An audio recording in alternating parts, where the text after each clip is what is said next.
हमारी खुदावंद यीशु की अंजील मुक़द्दस यूहन्ना के मुताबिक उसका 10वां बाब 22 से 30 आयत तक। उन दिनों में जब यरूशलेम में ईद तजदीद हुई और जाड़े का मौसम था और यीशु हैकल के अंदर सुलेमानी बरामदे में टहल रहा था, तब यहूदियों ने उसे आ घेरा और उससे कहा कि तू कब तक हमारे दिल को डावांडोल रखेगा?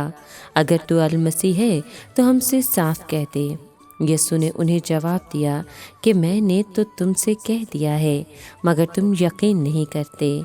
जो काम मैं अपने बाप के नाम से करता हूँ वही मेरे गवाह हैं, लेकिन तुम इसलिए यकीन नहीं करते कि तुम मेरी भेड़ों में से नहीं हो। मेरी भेड़ें मेरी आवाज़ सुनती हैं और मैं उन्हें जानता हूँ और वो मेरे पीछे पीछे चलती हैं और मैं उन्हें हमेशा की ज़िंदगी बख्शता हूँ और वो अब तक कभी हलाक ना होंगी और कोई उन्हें मेरे हाथ से छीन ना लेगा।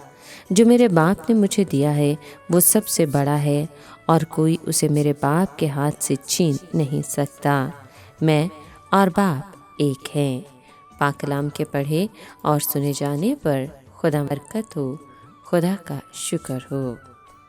अजीज़ दोस्तों, आज के कलाम में हम सुनते हैं कि मसीह की हकीकी भेड़ों में से कोई हलाक या तबाह नहीं होगी। ईमानदार को अब्दी तहफ़्फ़ुज़ हासिल है। ये कैसी जलाली और शानदार हकीकत है। मसीह की हकीकी भेड़ें उसकी आवाज़ सुनती हैं। जब अंजील की मनादी होती है तो वो सुनती हैं और ईमान लाने से इसका जवाब देती हैं। इसके बाद वो हर रोज़ उसकी आवाज़ सुनती और उसके कलाम की फर्मा बरदारी करती हैं। खुदावंद यीशु अपनी भेड़ों को जानता है।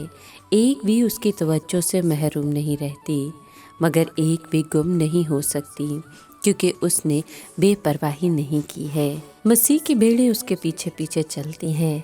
ईमानदार ना सिर्फ मसीह के हाथ में होता है बल्कि वो बाप के हाथ में भी होता है। ये तहफ़्फ़ुज़ की दोहरी ज़मानत है। खुदा बाप सबसे बड़ा है और कोई ईमानदार को बाप के हाथ से छीन नहीं सकता। अब खुदावंद यीशु ने खुदा के बराबर होने का एक मर्तबा फिर से बयान किया कि मैं और बाप एक हैं।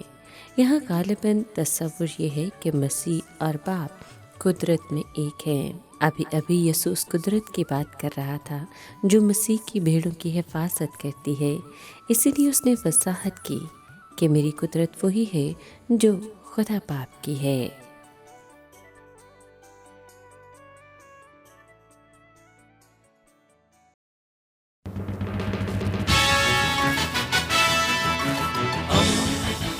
दोस्ती का पैगंबर, रेडियो वेरितास एशिया।